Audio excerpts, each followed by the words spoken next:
E um termo que é muito importante a gente falar enquanto a gente fala de educar filhos melhores emocionalmente, né, de maneira mais respeitosa, gentil, focando no potencial dessas crianças, é a autorresponsabilidade. A gente precisa agir de maneira autorresponsável com as nossas atitudes. Inclusive, a disciplina positiva tem uma ferramenta que eu acho ótima, que estava até separada para um outro vídeo que eu vou gravar, que é o controle do seu comportamento. Muitas vezes a gente quer controlar o comportamento da criança, a gente quer forçar a criança a agir de determinada maneira e a gente não olha de maneira responsável para a maneira que a gente age quando a situação se repete com a gente, né? Então a gente quer que a criança aceite bem os nãos e as frustrações, mas quando é a nossa vez de lidar com a frustração ou de lidar com o não, a gente também não faz isso de maneira exemplar, a gente não dá um exemplo adequado para que a criança aprenda, né, a partir da corregulação, como que ela deve agir. Então, você pede pro seu filho, fazer determinada coisa, vai falar com tal pessoa, vai dar um oi pra vovó, dar um beijo na vovó, a gente dá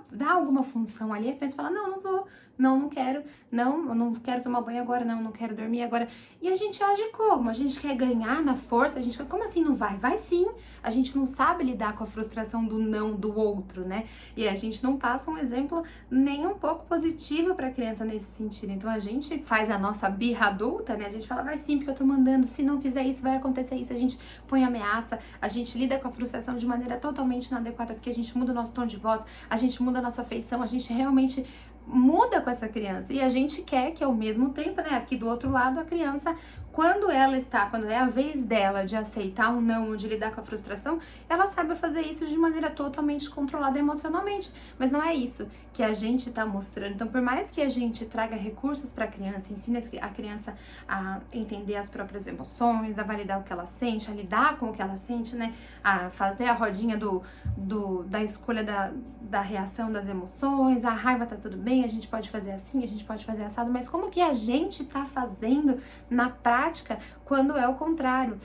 Tem muitas mães, muitos pais, é o meu caso inclusive, que tem essa necessidade de controle. Então, apesar de saber tudo na teoria, né, de colocar a maioria das coisas em prática, quando chega aquele momento que bate lá na minha ferida, lá na minha criança interior, lá naquele meu pontinho de sombra, que é a necessidade de controle, como que eu estou me posicionando? Eu quero ter o controle de como meu filho vai reagir, só que eu não tenho esse controle, né?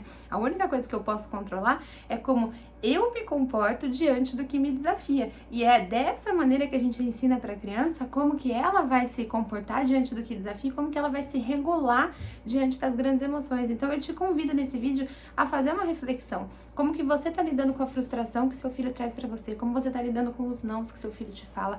Como que você tá lidando com os desafios que seu filho traz? Porque eles podem até não ser, as crianças no geral podem até não ser muito boas de escutar, de seguir as regras e tal, de ser obedientes, nem é o que a gente busca, mas elas são excelentes em imitar, em seguir o nosso exemplo. Então, o que que você tá dando para essa criança como exemplo para que ela reflita?